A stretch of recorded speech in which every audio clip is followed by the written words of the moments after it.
जय जिनेन्द्र। नमस्कार। जय भारत, जय भारती। चिंतन के क्षण में मैं आपके साथ पुनः उपस्थित हूं दिव्य ध्वनि यूट्यूब चैनल पर। आज का विषय हमारी अपनी मानसिकता को लेकर के है। हर छोटी बात का, हर सही बात का, हर बड़ी बात का विरोध करना हम भारतीयों के जीवन में बन गया है। मैं अपने विषय को प्रारंभ करूं उसके पहले आपसे एक नम्र निवेदन है, यदि आपने अभी तक हमारे इस चैनल को सब्सक्राइब नहीं किया है तो कृपया शीघ्रतापूर्वक सब्सक्राइब कीजिए और बेल आइकन को दबा करके नोटिफिकेशन प्राप्त करने के लिए तैयार हो जाइए। सबसे पहले आपको नोटिफिकेशन मिलना चाहिए, इसके लिए आप बेल आइकन को अवश्य दबाएं। हम आज आपके सामने एक विषय लेकर के आए हैं, राम मंदिर की प्रतिष्ठा और उसका मुहूर्त। महानुभाव, वर्तमान में आगामी 22 जनवरी को अयोध्या नगरी में श्री राम जी के भव्य मंदिर के निर्माण का कार्य पूरा होने वाला है, उनकी प्राण प्रतिष्ठा होने वाली है। रामलला नए भव्य मंदिर में विराजेंगे। विगत 500 वर्षों से हर भारतीय की सांस में रचा बसा अयोध्या में श्री राम जी का मंदिर, ये सपना साकार हो रहा है। कितनी पीढ़ियां गुजर गई, कितने लोगों का बलिदान आज साकार होने वाला है, सफल होने वाला है। जो अभी तक बेकार सा लग रहा था, सारी की सारी तिथि की घोषणा हो गई, सारा का सारा काम पूर्ण हो गया और यज्ञ प्रारंभ हो गए हैं। वहां आज राम के चरित्र हनन करने वालों की भी कमी नहीं है। कोई कुछ कह रहा है, कोई कुछ कह रहा है। हम उनकी ओर नहीं जाएंगे, हम केवल उनकी ओर जाएंगे जो अपने बीच में बैठ करके श्री राम की प्राण प्रतिष्ठा, मंदिर की प्राण प्रतिष्ठा का जो मुहूर्त है 22 जनवरी का, उस पर जो प्रश्न चिन्ह लगा रहे हैं। आप भारतीय संस्कृति के जो पंचम वेद कहा जाता है, ज्योतिर्वेद, दृश्य वेद कहा जाता है, प्रत्यक्ष वेद कहा जाता है, उस ज्योतिर्वेद को क्या आप जानते हैं? यदि आप जानते हैं तो आपने ऐसा कैसे सोच लिया कि मुहूर्त गलत है? आप ये बात स्पष्ट क्यों नहीं करना चाहते कि इस मुहूर्त में कमियां क्या हैं? 22 जनवरी का जो मुहूर्त है, ऐसा विशेष मुहूर्त तो बहुत कम मिलेगा प्रतिष्ठा के लिए। इतना महत्वपूर्ण मुहूर्त है, उस मुहूर्त में आप कमी निकाल रहे हैं। जो उसके मंदिर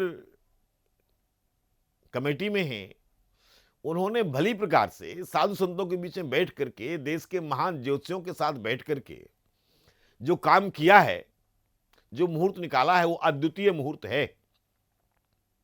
उस मुहूर्त में जो काम हो सकता है वो असंख्य वर्षों तक उस संस्कृति को जीवंत रखेगा। हालांकि राम सनातन हैं और सनातन ही रहेंगे, अनंत काल तक रहेंगे, उनका नाम कोई विस्मरण नहीं कर सकता। हमारे प्रभु श्री राम हर भारतीय के हृदय में विराजमान है। जो विरोधी हैं उनके भी हृदय में विराजमान है। यही इस सनातन संस्कृति की महत्ता है कि श्री राम सबके हृदय में हैं, भारतवर्ष के एक एक बच्चे के हृदय में हैं।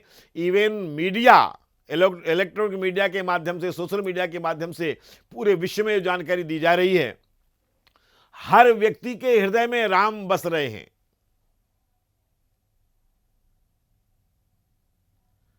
चाहे विरोधी हो, चाहे समर्थक हो, राम हर व्यक्ति के हृदय में है, हर व्यक्ति के दिमाग में है, हर व्यक्ति के जबान पर है। आप जानते हैं हमारी इस भारतीय संस्कृति की महानता कहां है? मरा मरा मरा मरा मरा मरा कहने वाला वाल्मीकि, ओहो, महर्षि वाल्मीकि हो गए। यहां तो उल्टा बोलने पर भी सीधा अर्थ ग्रहण करते हैं हमारे प्रभु। जो विरोध करना चाहते हैं उनके विरोध की तो सीमा ठीक है, लेकिन हमारे पुरातन शास्त्रों पर जो प्रश्न चिन्ह लगाते हैं, ऐसे महानुभावों से, ज्योतिर्विदों से, साधु भगवंतों से, महंतों से सबसे करबद्ध निवेदन है, आपकी ये जो जानकारियां हैं इसको सोशल मीडिया पर या मीडिया पर ना दे करके वहां जो नीति नियंता बैठे हैं उन तक पहुंचानी चाहिए, और क्या क्या दोष हैं ये बताना चाहिए। केवल अपनी मनमर्जी से कि नहीं ये मुहूर्त ठीक नहीं है, ये नुकसान करेगा, किसको पूछा? अरे भैया आपको नहीं पूछा क्या? संसार में आप अकेले ज्योतिषी हैं? ये भारत है, यहां हर गांव में, हर गली में, हर मोहल्ले में एक न एक ज्योतिषी मिलेगा, और सब, ये हम नहीं कहते कि वो नहीं जानते हैं, सब अपने अपने क्षेत्र में जानकार हैं, किस किस को पूछेंगे? वहां जो मुखिया बैठे हैं उन्होंने जो निर्णय लिया है, जिन ज्योतिषियों से पूछा है, जिन महंतों से पूछा है, जिन मंडलेश्वरों से, महामंडलेश्वरों से पूछा है, उन्होंने सोच समझ के निर्णय दिया गया होगा। जब भूमि पूजन हुआ था तब जानते हैं ना आप, इस भरत भूमि तो छोड़िए, बाहर के क्षेत्रों में भी जहां जहां तीर्थ स्थान हमारे देश के भगवंतों के बताए गए, किसी भी धर्म का तीर्थ स्थान रहा हो, वहां की भूमि, वहां की मिट्टी, वहां का जल उस पावन शिलान्यास में प्रयोग में लिया गया। तो आप ऐसा कैसे कह सकते हैं किसी व्यक्ति ने बिना सोचे समझे मुहूर्त निकाल दिया? केवल राजनीतिक विद्वेष के कारण आपको लगता है किसी पक्ष विशेष को लाभ होगा? ओहो, ये हमारा नैतिक पतन है। हम जरा से क्षुद्र राजनीतिक लाभों के लिए, क्षुद्र आर्थिक लाभ के लिए हमारी संस्कृति पर और हमारे महत्वपूर्ण कार्यों पर जो प्रश्न चिन्ह लगा देते हैं, टीका टिप्पणी करने लग जाते हैं, हमें महत्व मिला नहीं मिला इसलिए हम टीका टिप्पणी करने लग जाते हैं, ये हमारा सबसे बड़ा पतन का यही कारण रहा है। आज से नहीं, हजारों साल से जब भी हमें नहीं पूछा गया तब तब हमने विश्वासघात किया, अपने साथ में, अपनी संस्कृति के साथ में। ये सबसे ज्यादा घातक है। मैं अपने सभी ज्योतिर्विदों से, ज्योतिषी भाइयों से, मैं भी एक ज्योतिषी हूं, हमारे जैन धर्म में भी ज्योतिष का बड़ा महत्व है, और मैंने इस मुहूर्त के ऊपर में सम्यक, समीचीन, विस्तृत मंथन किया, चिंतन किया। भैया 22 जनवरी के मुहूर्त में ऐसा एक भी कारण नहीं मिला कि हम जिस पर प्रश्न चिन्ह लगा सके। जिन भी ज्योतिषियों को मिला है उनसे निवेदन है, आप हर चीज का उपाय बताते हैं, तो इसका भी उपाय बताइए। आप मुहूर्त पर प्रश्न चिन्ह लगा करके भक्तों के मन में बेचैनी क्यों क्रिएट करना चाहते हैं? क्यों बेचैन करना चाहते हैं? क्यों उनकी श्रद्धा वहां से हटाना चाहते हैं? आप तो उपाय बताइए। आप भारतीय हैं, भारतीय संस्कृति के संवाहक हैं, ज्योतिषी हैं, उस विद्या के पुरोधा हैं जो विद्या हमें प्रभु ने दी है। तो आप उसमें जो लोगों को उपाय बताते हैं, आज दिशाशूल है, इस दिशा में नहीं जाना, दही खा के जाइए, गुड़ खा के जाइए, वहां देली को छू करके जाइए, फलाने से मिल के जाइए, उसको राम राम करके जाइए, उसको सीताराम करके जाइए, सबको आप उपाय बताते हैं।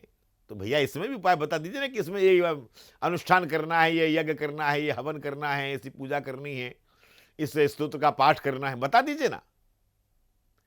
मीडिया पर आकर के आप जो बहुत बड़े ज्ञानी बन रहे हैं, इससे आपकी विद्या, आप तो उपहास के पात्र बन ही रहे हैं, ये विद्या भी उपहास का पात्र बन रही है, हमारे संत महात्मा भी उपहास का पात्र बन रहे हैं। भैया सोचिए, समझिए, इस संस्कृति को जीवंत बनाए रखने के लिए आप सबके सहयोग की आवश्यकता है।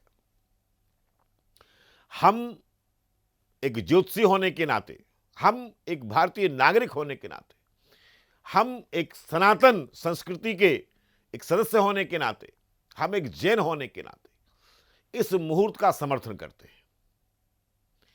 बहुत बढ़िया मुहूर्त है। आप सभी विज्ञजनों से निवेदन है, यदि इसमें कोई कमी आपको दिखाई दे रही है तो उसका उपाय आप अवश्य बताएं और अपने स्तर पर करें। वहां आप नहीं जा पा रहे हैं, वहां नहीं पहुंच पा रहे हैं, तो अपने घर में बैठ करके इस दोष की शांति के लिए यज्ञ कीजिए, अनुष्ठान कीजिए। प्रभु श्री राम की कृपा आपके ऊपर में होगी तो आपका खर्चा, आपकी दान दक्षिणा आपको घर बैठे मिल जाएगी। आज नहीं मिलेगी, कल मिलेगी, इस जन्म में नहीं मिलेगी, प्रभु श्री राम की कृपा होगी तो आपको अगले जन्म में मिलेगी। प्रभु के यहाँ आपको शरण प्राप्त हो जाएगी।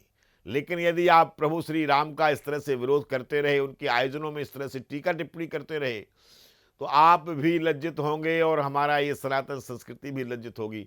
सभी ज्योतिषियों से निवेदन है, इतने बढ़िया मुहूर्त को इस तरह से गलत घोषित ना करें। सभी तन मन धन और वचन से इस राम मंदिर की प्राण प्रतिष्ठा में सहभागी बने। अगर नहीं बन सकते तो जहां रहते हैं वहां से मन से सहभागी बने। और अगर आपको लगता है कि ये गलत हो गया है तो कृपया चुप रहें। इस महान सांस्कृतिक विरासत को अपना मूर्त रूप लेने दें। अपेक्षा करता हूं हमारे ज्योतिर्विद, हमारे भाई लोग जो ज्योतिषी लोग हैं, हमारी बात को अन्यथा नहीं लेंगे। और यदि संभव होगा तो जो दोष अगर उनको दिखाई देता है, अगर दिखाई देता है, मुझे तो दिखाई नहीं दिया क्योंकि अभी से उसका अनुष्ठान प्रारंभ हो गया, दिसंबर में उसका अनुष्ठान प्रारंभ हो गया, 1 महीना अनुष्ठान चलेगा। विभिन्न मंत्रोच्चार किए जा रहे हैं, नाना प्रकार की ऋचाएं पढ़ी जा रही हैं, नाना प्रकार के स्तुत पढ़े जा रहे हैं, स्तुतियां पढ़ी जा रही हैं, हवन किए जा रहे हैं, यज्ञ किए जा रहे हैं, पूर्ण सात्विक विधि से, पूर्ण मंत्रोच्चार से। तो अगर कोई दोष रह भी गया होगा तो उसका निराकरण हो जाएगा। कृपया अपनी सद्भावनाएं जोड़ें, तन मन धन से शामिल हों। ऐसी मंगल भावना से प्रभु श्री राम आप पर कृपा करें। राम राम, जय जिनेन्द्र, नमस्कार।